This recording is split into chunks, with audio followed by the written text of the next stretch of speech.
the questions is, what should the Republicans do? Eric mentioned John Boehner. We have some sound that we'd like to show you, and then we're going to take it around the table. I'm going to support the president's call for action.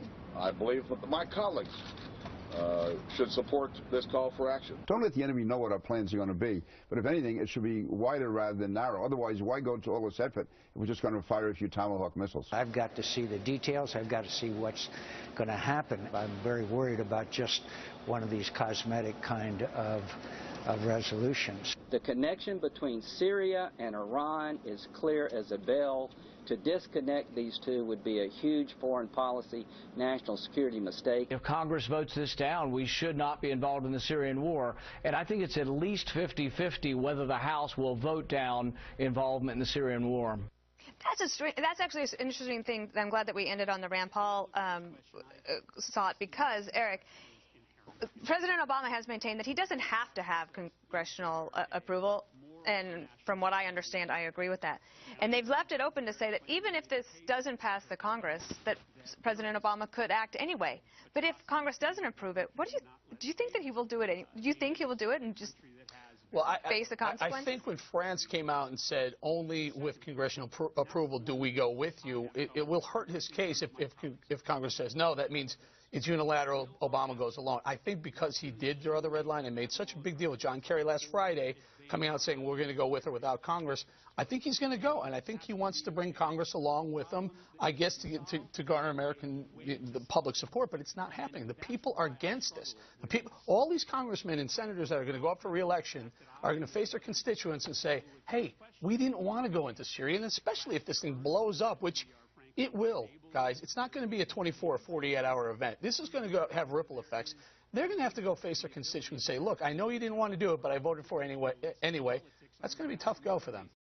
Bob, I'm for doing the right thing and supporting the president, and I don't want to make this political, but you're here, and we have got to keep talking. And I want to hear your point of view on the politics of this from the Republican perspective. What would you advise? Well, I mean, I think the Republicans have been, have historically been more willing to act in a capacity like this. It has been very recent that the isolationist wing of the Republican Party has reared its head again, which hadn't been around since really the Barry Goldwater days. So I think that it is now, we're beginning to see somewhat of a split in the Republican Party over interventionism overseas. And I think for the Republican standpoint, I think Boehner probably said it right.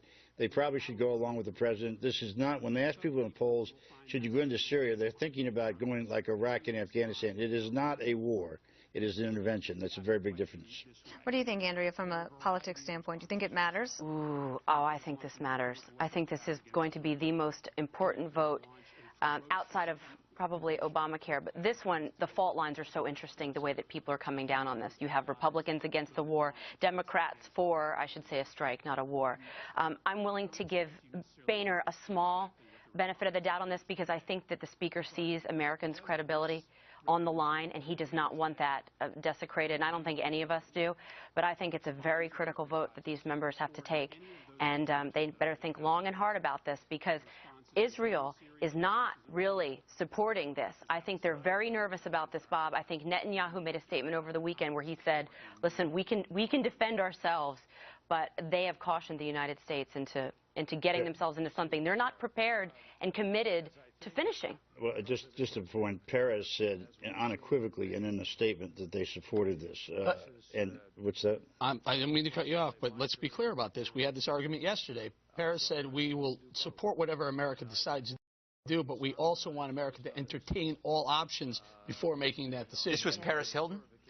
Oh, the other. I had no idea she was interested. No, Perez Hilton. The answer to your question, though, Dana, is if the House and Senate would have voted down, which they will not, I think it's going to be a staggeringly big vote, which is going to surprise people. But I think he'll go anyway, and he should go. We have a moral obligation to do it.